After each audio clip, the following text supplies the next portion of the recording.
Então, boa tarde, pessoal. Bem-vindos a mais uma palestra de hoje do curso de atualização em Biologia Estrutural e Funcional. Bem-vindos vocês também que estão no presencial. Hoje a gente vai ter a palestra da professora doutora Eliane Gama, que vai falar sobre as bases neuroanatômicas da imagem corporal.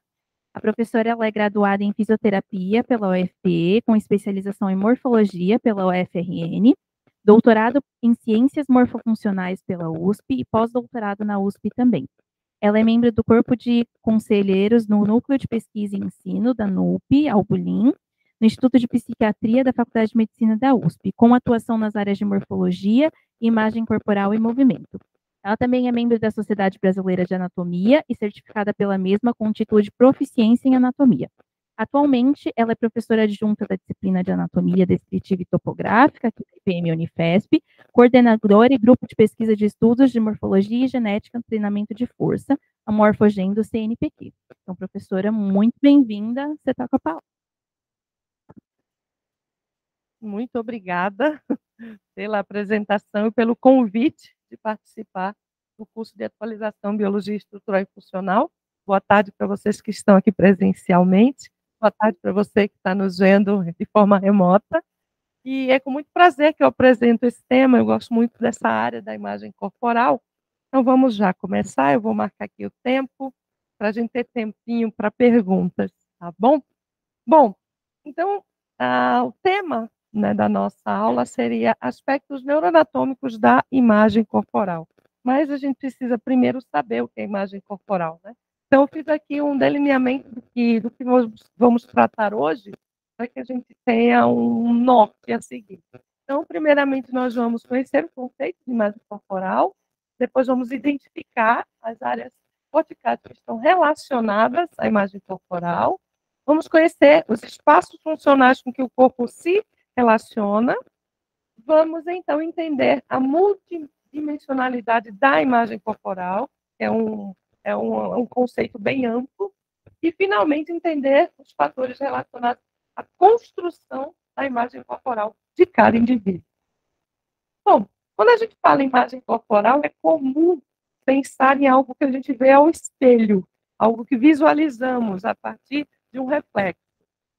Existe uma área no sistema nervoso que nos dá a possibilidade de reconhecer o corpo sem a necessidade da visão, embora que para a gente ter a construção da imagem corporal, a visão é importante.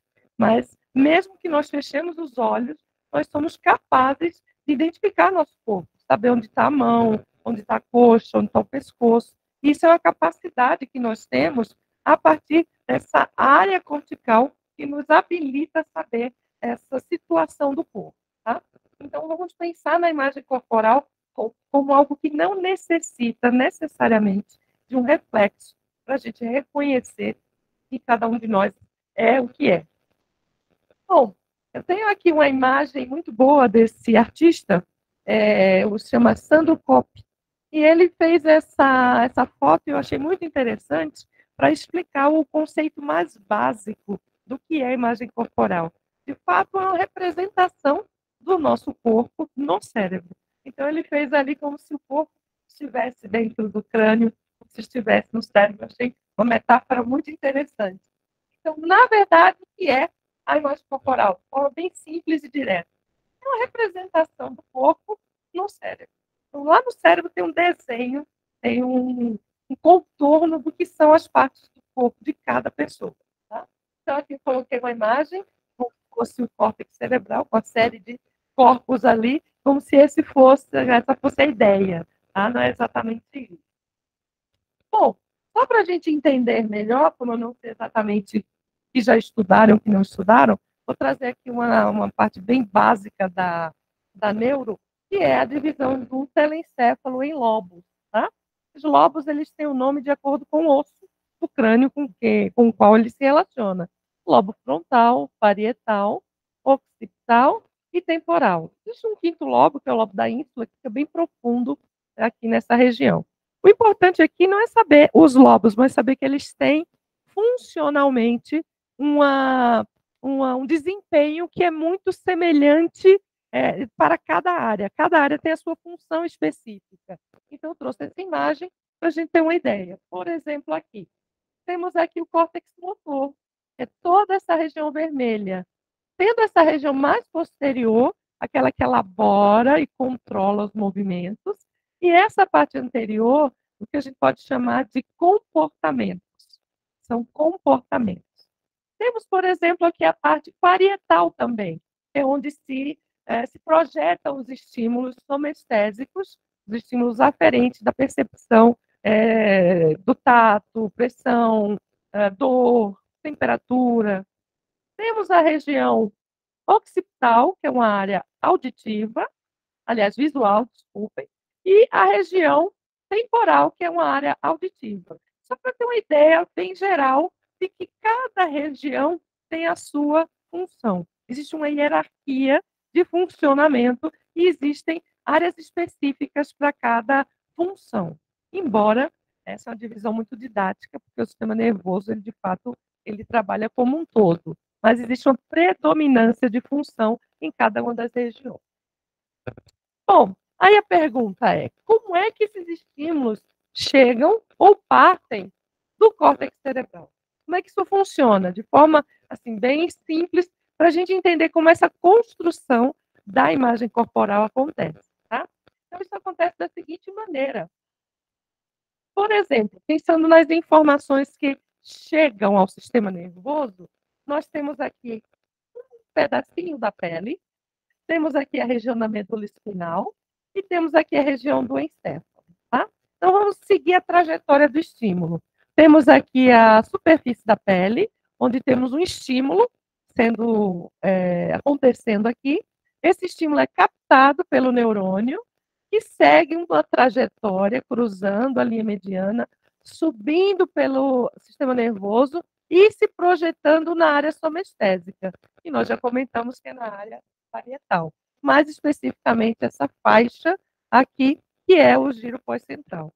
Então, é assim que acontece. O estímulo está lá na periferia, esse estímulo segue pelo sistema nervoso e se projeta numa área específica, que é a área somestésica do córtex, tá? E os estímulos motores, como é que eles partem do córtex para chegar até o músculo? Da seguinte forma, parte da região cortical, o estímulo para o movimento, no caso aqui é a região frontal, então vamos para essa região de corte aqui, para ter uma ideia. Então, parte o estímulo que vai descer em direção ao músculo. Existe um cruzamento, que não vamos comentar, sai pelo nervo espinal e vai chegar até o músculo. Tá? Claro que não é tão simples assim, mas é mais para a gente entender que o estímulo sobe e informa, o estímulo desce e produz um movimento, tá? Estamos falando aqui de somático, de corpo, porque é a imagem corporal. Mas o que é interessante disso, para vocês que estão lá nos assistindo, o que é interessante é que isso vai depender da quantidade de neurônios que são necessários para dar a percepção daquela região ou para dar a delicadeza do movimento. Então, eu coloquei essas duas imagens aqui para dar uma ideia. A ponta do dedo, a falange distal, a pele dessa região tem tantos receptores que são capazes de distinguir esses pontos na leitura, por exemplo, da escrita Braille. E não só nessa situação, mas a gente tem uma capacidade muito grande de perceber dois pontos com uma distância muito pequena entre eles na polpa digital. Não é a mesma coisa, por exemplo, se a gente comparar com a região do dorso, com a região da coxa, é diferente. Porque isso significa que eu preciso de muito neurônio nessa região para que informe especificamente a distância entre um estímulo e outro, para eu conseguir discriminar. E a mesma coisa com relação ao movimento. Olha a delicadeza do movimento que é necessário para colocar uma linha numa agulha. Claro, preciso da visão, mas eu preciso ter uma delicadeza muito grande do movimento para que eu consiga fazer essa tarefa tão delicada. E para isso eu preciso de muitos músculos para que eu consiga dar o refinamento necessário. Ou seja, são muitos neurônios para controlar esse movimento. A partir disso, aí é que vem a coisa interessante. A partir desse conhecimento, a partir dessa funcionalidade que o sistema nervoso tem, Penfield ele elaborou o que ele chama de um mapa, o homúnculo. Homúnculo significa um pequeno homem. É uma miniatura de um corpo projetada nas áreas motora e sensitiva, representando o tamanho que cada parte do corpo tem a partir da quantidade de neurônios necessária para aquela região funcionar. Então, observem como a região da mão é muito grande na região motora, essa aqui corresponde à região motora, e a gente tem uma delicadeza de movimento muito grande, diferente da região do tronco, que não tem tanta delicadeza de movimento. Ou na parte sensitiva, olha os lábios aqui, como eles são enormes, porque é muitos neurônios para captar informação, para dar a delicadeza de percepção. E por isso que às vezes a gente sente qualquer estrutura na boca como se fosse enorme, para a gente ter a sensação exata das estruturas. Então, se a gente fosse colocar esses desenhos, tanto o sensitivo quanto o motor, que são muito semelhantes, como se fossem em 3 dimensões, em 3D, se a gente tivesse um boneco disso, essa seria a nossa aparência. Esse seria o nosso, mais ou menos, o nosso desenho corporal. Aí eu pergunto, como é que você consegue colocar a linha numa agulha com a mão desse tamanho? Como é que você conseguiria fazer esse movimento? É desproporcional com relação ao que nós somos de fato, mas está proporcional à quantidade de neurônios envolvidos. Então, o que aconteceria? Você acordar de manhã, e volta. Você acordar de manhã, olhar no espelho e ia ver outra coisa, né, que não corresponde à sua imagem, à imagem do seu corpo. E aí é que vem o papel do sistema nervoso. Ele organiza essa informação, que é totalmente correta, porque tem a ver com a quantidade de neurônios, mas que se transforma em uma proporção do corpo exata, porque senão eu não consigo me mover, eu não consigo fazer as minhas ações imaginando que eu tenho essas dimensões, que não são as reais, né? Então, nós temos esse funcionamento do sistema nervoso para tratar dessa imagem de forma adequada. E aí, só para fazer um exercício cognitivo, vamos imaginar como seria a representação cortical dos dedos de um violinista. Provavelmente, um violinista move e utiliza muito mais os dedos do que qualquer um de nós, imaginando que vocês não toquem violino, né? Imaginando que não toquem, ele tem uma atividade com os dedos muito maior. Provavelmente, então, o córtex desse indivíduo tem uma proporção dos dedos maior do que qualquer um de nós. Quero dizer o que com isso? Que cada desenho do homúnculo é particular. Depende das experiências sensitivas e motoras de cada um. Então, cada um vai ter sua imagem corporal, tá? Não aquela desproporcional. Vamos ter uma desproporcional que corresponde à inervação, mas vamos ter um ajuste para o tamanho de cada pessoa, para a proporção que cada corpo tem. E é dessa forma que a gente desenha, que cada um tem a representação do próprio corpo. Então, vamos seguir. Então, alguns estudos mostram que há um ajuste cortical constante, não é de meia em meia hora, semana em semana, anualmente, não. Isso é a todo momento. Então, a todo momento, o córtex está ajustando essas informações de modo a termos a percepção real, e não aquela proporção, do tamanho e forma, como também da nossa posição no espaço, para que a gente consiga lidar com os objetos e com as pessoas no dia a dia, nas tarefas que têm a ver com a dimensão do corpo, que tem a ver com o reconhecimento do tamanho que o corpo tem. Interessante, né? Isso vocês também estão achando, né? Bom, vamos recapitular isso imaginando agora como essas informações chegam. Que tipo de informações eu preciso? Eu preciso de estímulos visuais. É importante que eu me veja, para que eu tenha um desenho do corpo, mas também preciso de estímulos proprioceptivos, que são aqueles que informam sobre o tendão, sobre o músculo, sobre as articulações. Isso vai me dar uma noção de posição no espaço. Preciso também dos estímulos esteroceptivos, que estão na pele, por exemplo, a temperatura, o tato, a pressão. Essas informações trazem um desenho para o corpo, para o córtex. E os estímulos vestibulares? Essa área ainda está em estudo e de como é que essas informações do sistema vestibular nos ajudam a reconhecer o corpo. Mas, claramente, na prática, a gente reconhece. Se você ouve um zumbido de uma abelha ou de um besouro, o que é que você faz? Você consegue tirar a cabeça daquela posição, ou o galho de uma árvore. A gente consegue se desvencilhar daquilo. Então, ainda está em estudos isso aí, ainda não está uma coisa muito aprofundada, ainda está sendo analisada. Então, vamos ver como é que acontece. Essa área aqui, cortical, na transição entre o lobo parietal e temporal, essa região que tem esses dois círculos, são a área nobre, uma área terciária, uma área complexa, que é chamada de área do esquema corporal, ou área da imagem corporal. É essa área que vai recebendo as informações somestésicas, as informações visuais, as informações auditivas, vestibulares, e vão tratar essas informações, integrar essas informações e jogar essas informações e levar para o lobo frontal, que é o lobo do movimento e do comportamento. Então, a partir dessa integração, eu consigo ter uma percepção adequada do corpo para que eu consiga elaborar o movimento. E aí eu consiga andar entre cadeiras, ou no metrô, ou no ônibus, ou na rua, sem esbarrar. E aí, provavelmente, vocês lembram que quando vocês estavam crescendo, na adolescência, vocês esbarravam, batiam a cabeça e não sabiam a própria dimensão. Por quê?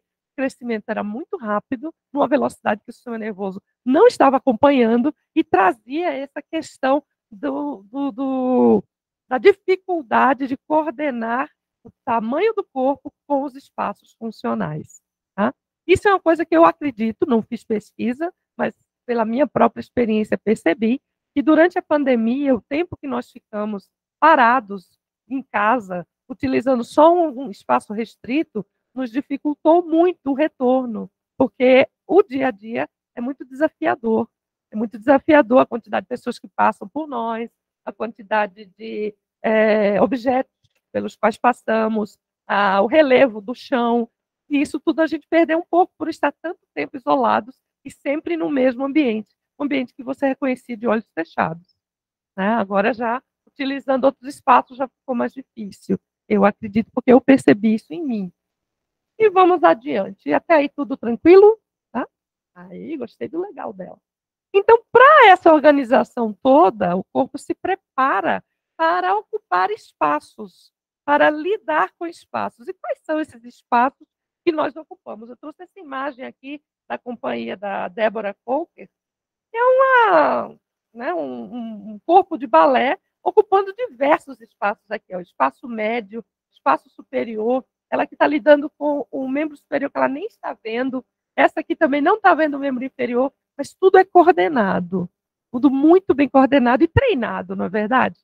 Então, quais são esses espaços com os quais nos relacionamos e que o sistema nervoso tem que fazer com que lidemos de forma adequada e harmônica? Temos o espaço pessoal. Eu gosto muito dessa imagem, porque ela nos traz a ideia de que nós temos um contorno corporal, mas que isso nos aprisiona. Porque o nosso contorno corporal é o nosso limite de tamanho. Então, é o nosso espaço pessoal. Eu ocupo esse espaço que é constituído pela minha pele, basicamente.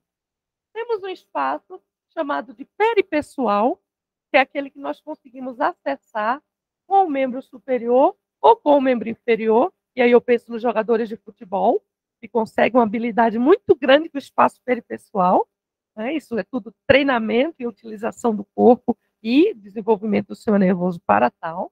E temos, finalmente, o espaço extrapessoal. É difícil eu conseguir uma imagem que me traga esse conceito, porque não é muito fácil encontrar. Mas olhem só, esse é um cavalheiro que está conduzindo numa dança duas damas.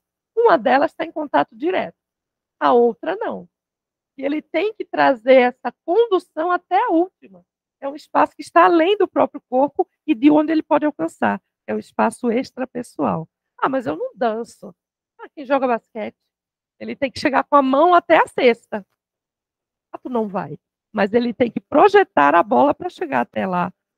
Por exemplo, o gol, a tentativa de um gol, é uma tentativa de chegar com o pé até aquela linha. O pé não vai, mas tem toda uma trajetória que a bola vai fazer. Tá? Então, é essa a ideia do espaço extrapessoal. Olha que quantidade de informações e a complexidade de organização que o sistema nervoso tem que fazer. Para isso, eu preciso reconhecer a minha imagem. Senão, eu não consigo elaborar todas essas estratégias. É bem interessante, não é? Que bom. E aí, ferramentas podem ser assimiladas à imagem corporal. Não tem como eu não ler essa palavra assimilada e não me lembrar dos Borgs. Eu não sei se alguém aqui é tracker. Eu gosto muito de Star Trek. E essa é uma raça, né, alienígena, que assimila outras culturas, mas eles também assimilam no próprio corpo uma série de ferramentas, até eles deixarem de ser humanos. Mas não é dessa assimilação que eu estou falando, tá? Foi só para lembrar que eles existem e resistir é inútil. Estou falando quando a gente usa uma ferramenta, por exemplo, para alguma coisa mecânica. Ao longo do tempo, essa ferramenta é como se fosse o próprio dedo da pessoa fazendo o movimento do parafuso. Mas não é, é uma ferramenta. Mas o grau de intimidade com aquela ferramenta é tão grande, por quê? Porque o córtex já assimilou e faz parte do seu homúnculo, porque usa diariamente. Como também, vocês lembram quando vocês começaram a usar o mouse? Que a setinha ia lá para não sei aonde? Cadê a seta? Voou. Para onde ela foi? Não é? E aí você vai conseguindo desenvolver uma habilidade a partir do uso. E aí o mouse começou a ser o seu dedo. É como se fosse o seu dedo deslizando. E olha como é difícil, porque o dedo está deslizando numa superfície, mas o movimento está na tela. Imagine a complexidade que é fazer isso. É uma projeção muito grande, né? Outras situações, uma criança, quando está aprendendo a utilizar uma colher ou os talheres, quando um jogador de hóquei tem que fazer toda uma jogada a partir de um instrumento na mão dele. Na verdade, aquilo é a mão dele fazendo. Só que a mão, a extensão da mão é aquele instrumento. E para quem usa hashi, e também teve dificuldades algum dia, chega um certo ponto que é como se você estivesse com os dedos pegando a comida. Tem gente que não consegue, né? Desiste e tal. Mas tudo é possível. Por quê? O córtex, ele é capaz de assimilar as ferramentas ao seu próprio corpo. Então, não desiste não, porque essa capacidade tem. Então, pega o hashi, tenta de novo e vai. Bom, eu gosto muito desse exemplo de uma tenista. Na verdade, o que está percutindo a bola não é a raquete, é a mão, que é uma extensão da mão da própria jogadora. Então, no sistema nervoso, isso aí é assimilado de tal forma que ela sabe exatamente a distância que ela tem que fazer, a força que tem que fazer para fazer a jogada. É como se fosse a própria mão fazendo de tal forma que é assimilado. Por aí vai. E muito legal isso, né? É bom porque é do dia a dia, né? Como é que se começou, então, a aprofundar os estudos sobre imagem corporal? A partir da distorção da imagem corporal, que a gente sempre sabe o que tem quando perde. Né? Sempre é assim. Então, começou a se ver que algumas situações, principalmente nos transtornos alimentares, os indivíduos eles não reconheciam o próprio corpo da forma adequada, e como a gente viu naquele desenho, isso tudo se projeta para a região frontal, e isso vai determinar um comportamento e um movimento. Tá? Então, como ela comentou, eu faço parte lá do Ambulim, do núcleo lá de estudos, e trabalhamos com pacientes internadas com transtornos alimentares. Elas se recusavam a sentar em algumas cadeiras que diziam que não cabiam. E eram essas situações aqui que a gente tinha. Não vou caber aí, não vou sentar. Porque o movimento não poderia ser executado com o tamanho de corpo que ela achava que tinha. Tá? Então, a partir desses transtornos, dessas distorções da imagem corporal, se começou a analisar mais a fundo o que é, de fato, a imagem corporal. Tá? Então, essa é uma situação que é a anorexia nervosa, que é muito comum, um sintoma que é se superestimar com relação ao tamanho corporal. Então, vamos ver o que você já sabe de imagem corporal. Imagem corporal tem um componente dimensional, ou seja, a dimensão do corpo, que tamanho ele tem, a forma, a distância, a largura, que cada um reconhece. É por isso que você pega uma roupa lá na arara e diz, isso aqui não vai dar. Ou pega isso aqui, ixi, isso aqui vai ficar muito grande. Ué, como você adivinha? Não adivinha, porque você sabe o seu tamanho, a sua largura, né? Temos um componente atitudinal, que é uma opinião que você tem sobre o seu corpo, sobre a sua imagem de corpo. Um componente cognitivo, que são crenças a partir do que você reconhece como seu corpo. Um componente comportamental, como já vimos, que é aquela parte da ação, do comportamento mediante o reconhecimento que você tem do seu corpo. Um componente afetivo, um sentimento em relação ao corpo. Funcional, é um reconhecimento das suas capacidades e dos seus limites. E, finalmente, são estudos muito recentes, que é o componente espiritual, que estão estudando que existe também. Todos esses elementos compõem nossa imagem corporal. Então, não é fácil ter uma percepção adequada de si, porque tem muita coisa envolvida. Muita coisa envolvida. Então, vamos lá. Eu vou dar ênfase a 3 elementos que são dimensional, atitudinal e funcional, que são os que eu trabalho mais, para a gente ter uma ideia como é que são, tá? Componente dimensional, já está dizendo, é o tamanho que eu reconheço que eu tenho e a partir dele eu desenvolvo toda uma ação. Vocês vão ver que eu sou muito exibida, um monte de slides é comigo no meio. Aí, caso não me reconheça, eu coloquei a setinha. Sou eu. Então, isso aqui foi uma peça que eu participei. E olha só, tem gente ocupando o espaço inferior, bem inferior, espaços médios e espaços superiores. Gente, se nesse movimento aqui cada um não reconhece o seu tamanho e onde está cada parte do corpo, pode ser um desastre. Né? Pode ser um desastre aqui, gente caindo, atropelando um ao outro, esbarrando. Então, é preciso ter um reconhecimento muito bom do seu tamanho e da sua forma para poder lidar com outros corpos que estão em movimento. Não está parado lá para você se encaixar. Tudo está acontecendo de forma dinâmica. E isso tem que acontecer de forma adequada para não estragar a peça, na verdade. Lateralidade também é um componente dimensional. Todo mundo diz, eu tenho dificuldade com direita e esquerda. Isso porque só tem direita e esquerda. Se tivesse mais, né? Ia ser difícil.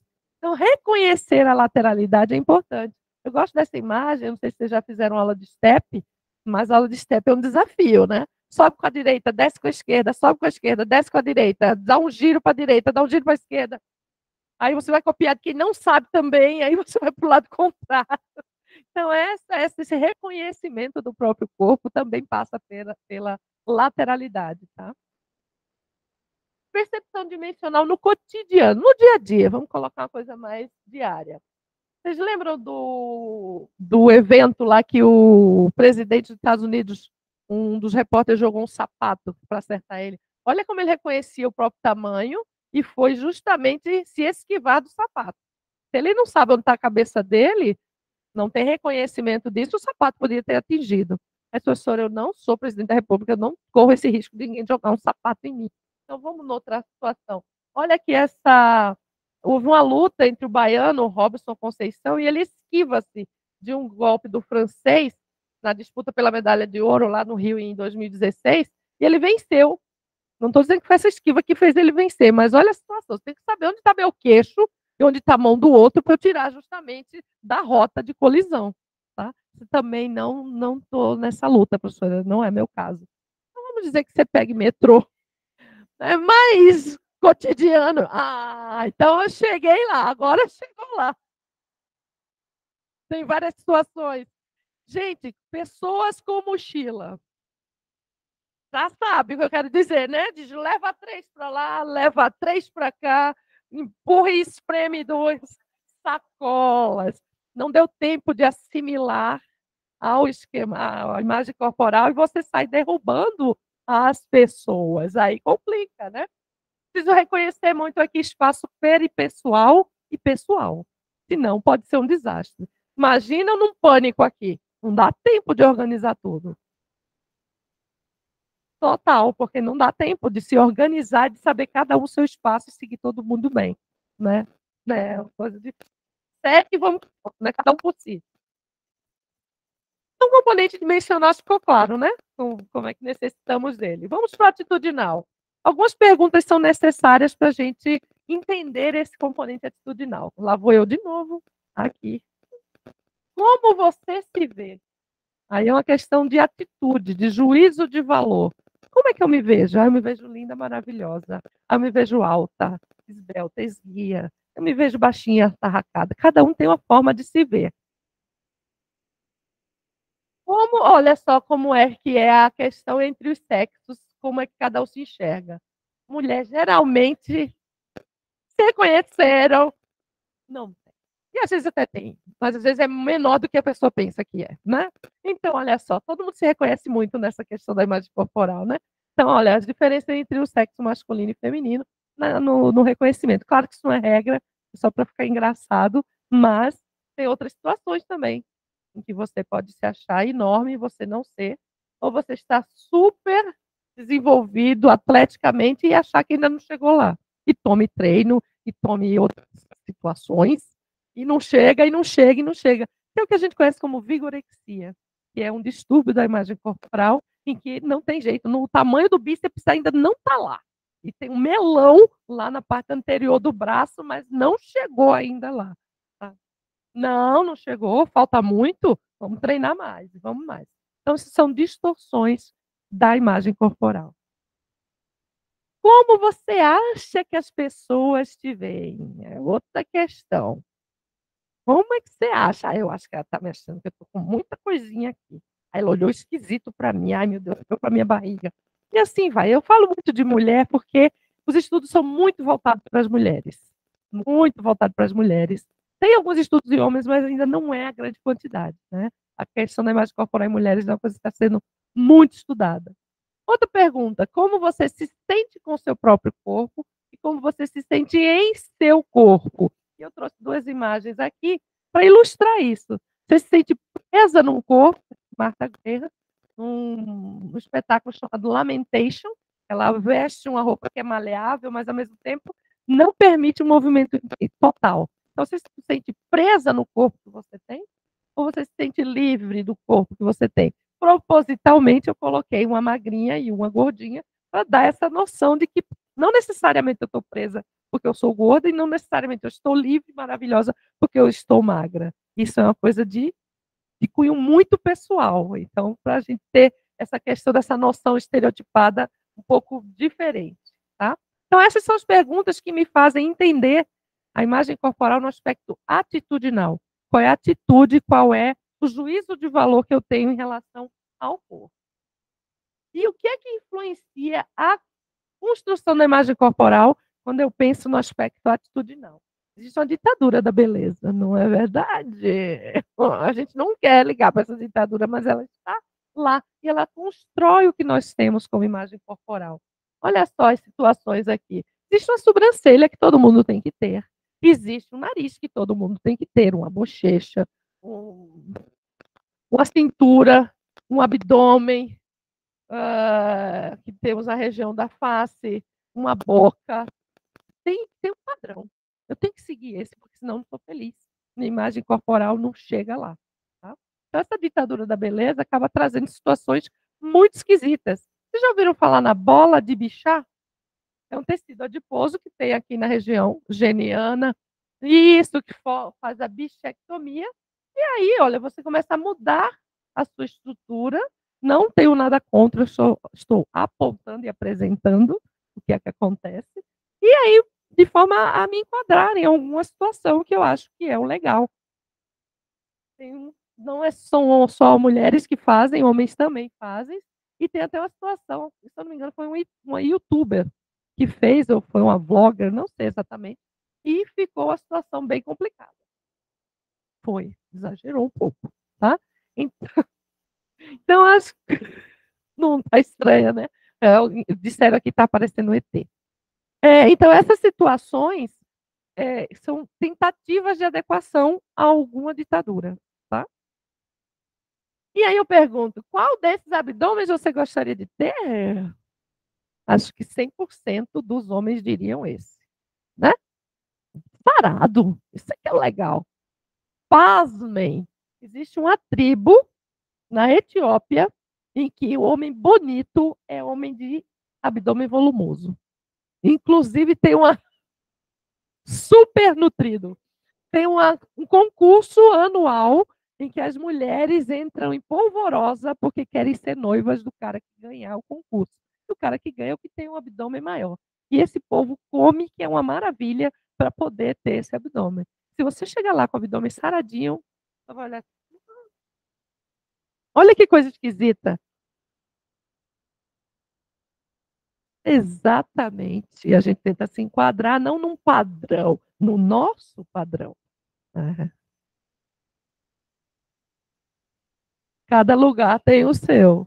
Então é aquela coisa, se você tentar se adequar ao mundo, você não consegue. Não tem como. Essa é a moral da história.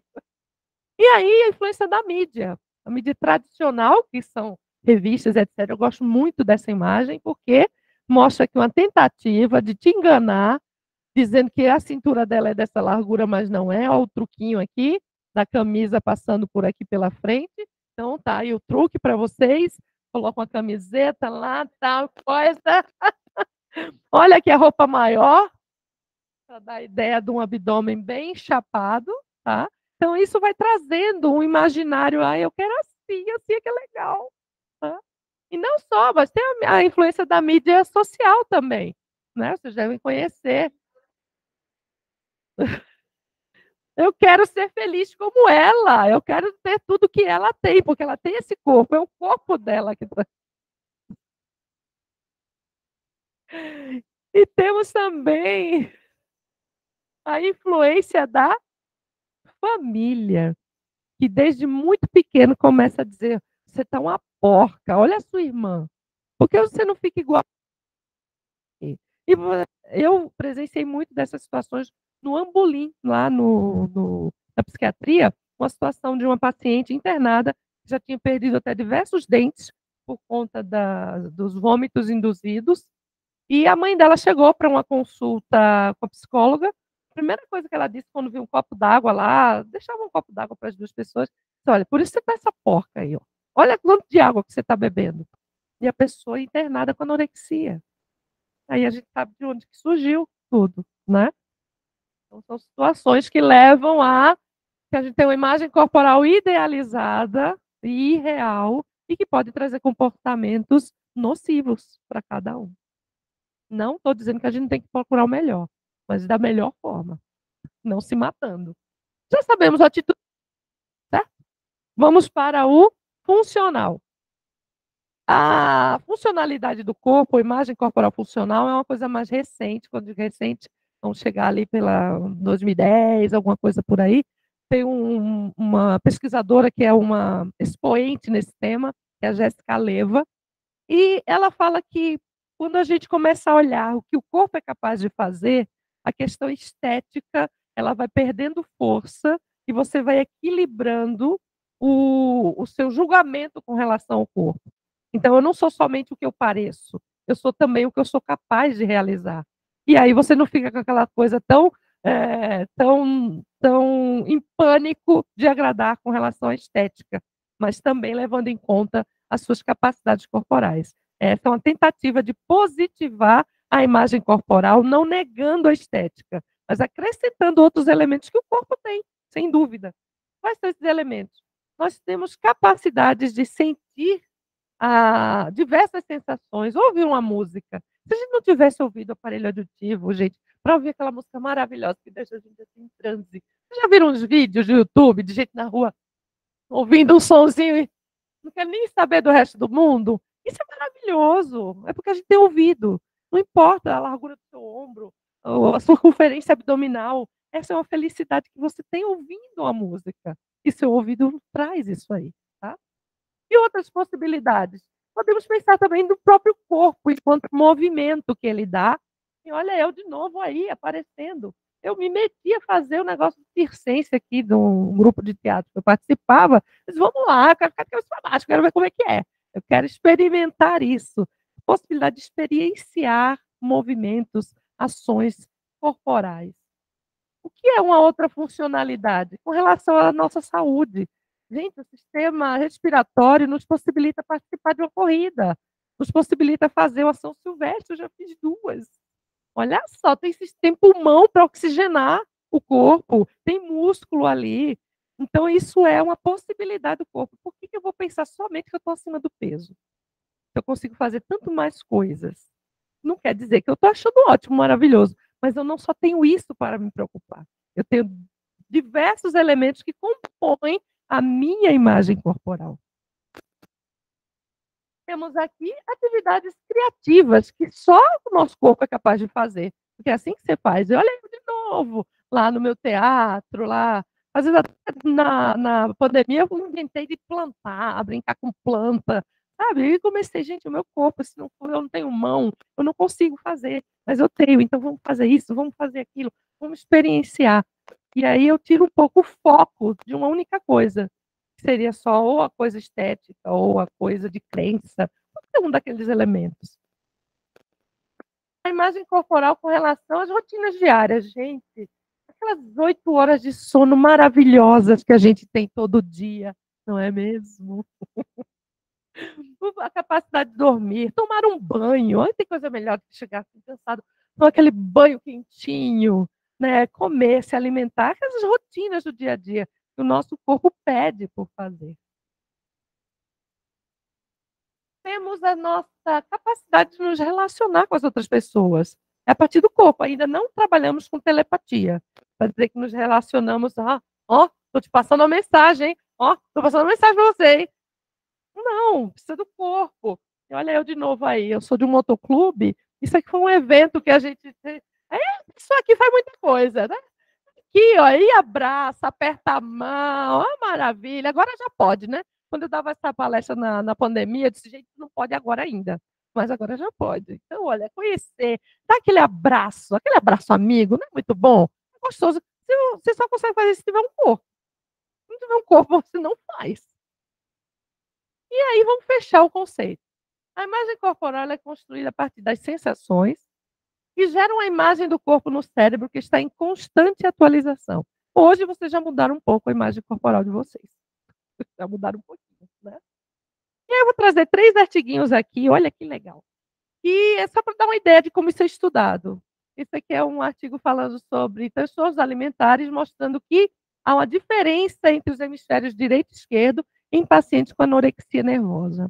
Olha como a questão do sistema nervoso é envolvida.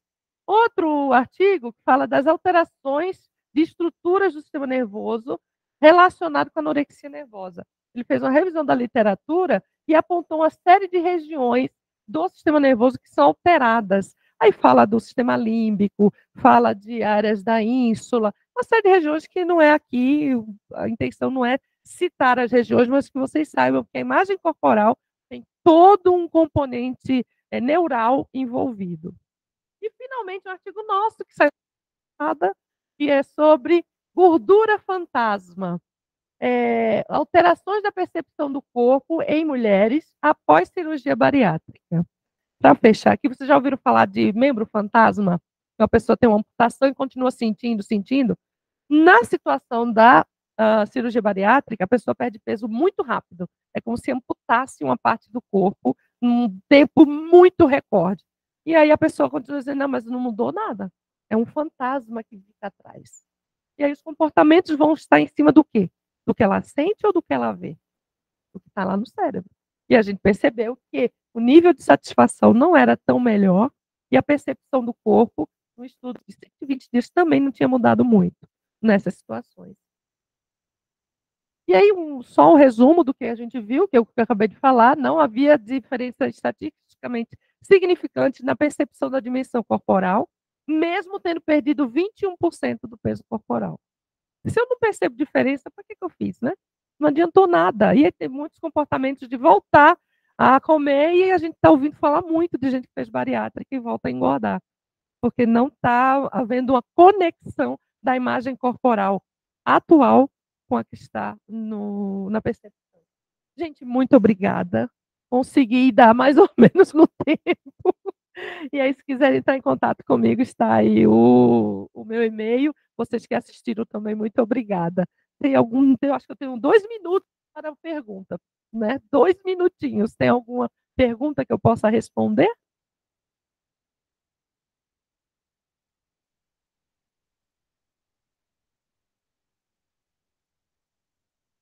Obrigada. Oh,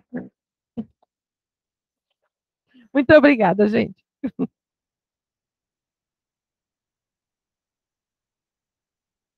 Uhum.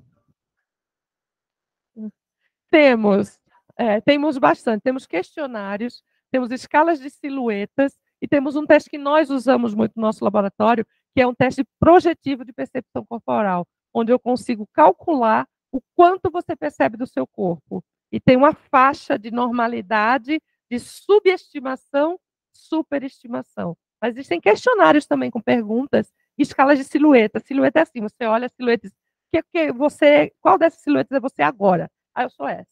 E quem você gostaria de ser? Essa aqui. Você faz uma subtração e, se a pessoa está se vendo maior do que gostaria de ser, está insatisfeita por um aumento de volume. E se ela se vê menor do que ela gostaria de ser, é que ela gostaria de ser um pouquinho maior, está insatisfeita por estar menor. Então, existem testes. Eu não trouxe porque ia ficar gigantesco, ia ser um curso, mas existem sim. Nada.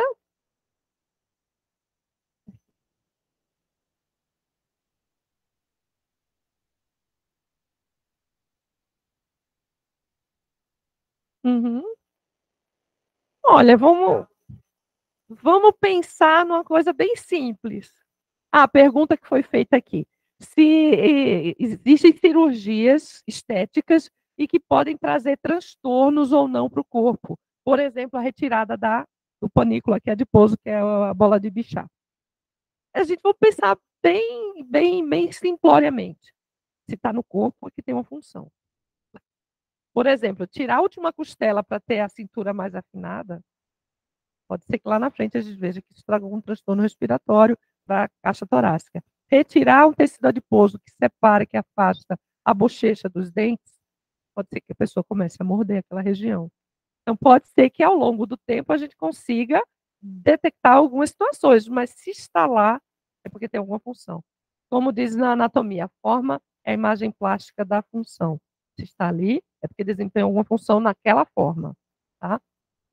Então, eu responderia assim, não sei apontar de um por um as situações, mas de forma bem ampla eu pensaria nesse sentido. Nada.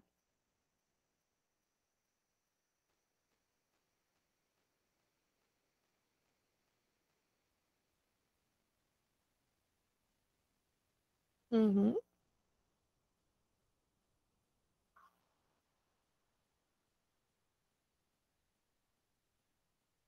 A pergunta foi se locais que fazem cirurgia bariátrica, que eles têm um suporte tanto técnico como psicológico, se é suficiente ou se há ainda alguma falha. O nosso artigo trata justamente disso, porque eu preciso de ter estimulações corporais que tragam a percepção do corpo para uma dimensão do corpo adequada.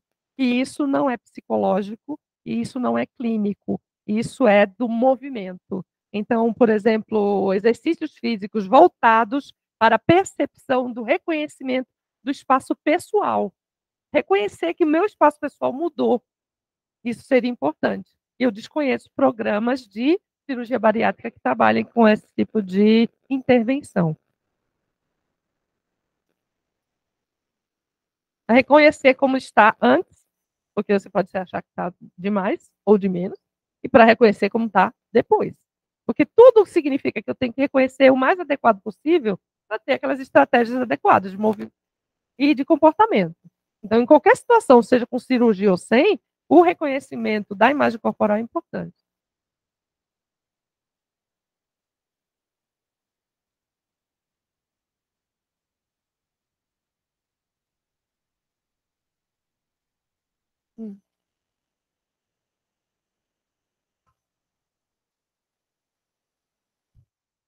Então, a pergunta foi o que, que eu acho, pessoalmente, já que eu não sou médica, sobre esses procedimentos que vão mais pelo lado estético, então, seja para adequação do padrão de beleza, ou seja para adequação da necessidade que cada um tem, que acha estético. E o que eu acho o seguinte, não é problema nenhum você querer ser melhor. O problema é como você quer fazer isso. Se você quer fazer isso com a dieta, quer fazer isso com o endócrino, quer fazer isso acompanhado, beleza, mas não ir parar lá no ambulim, internação, porque tomou 1000 laxativos e tomou 1000 diuréticos para poder chegar num padrão. adequado. Quer dizer, tudo é possível, mas nem tudo me convém.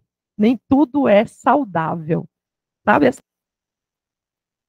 Ser bonito se eu pintar o cabelo de loiro. Chego lá, mais bonito se eu tivesse um olho de comprar uma lente de contato. Tudo bem. Mas a gente consegue adequar. Isso vai me fazer sair assim? Aí vai sair assim, me escondendo? Perfeito. O que não posso é ir parar no pronto-socorro por causa disso. Eu acho que esse seria o equilíbrio e bom senso. Né? Já avancei muito aqui, né? Não? Tá tranquilo? Só me resta agradecer a atenção de vocês e, se precisarem de qualquer outra informação, aquele e-mail lá tá valendo, tá bom? Obrigadão para vocês aí também.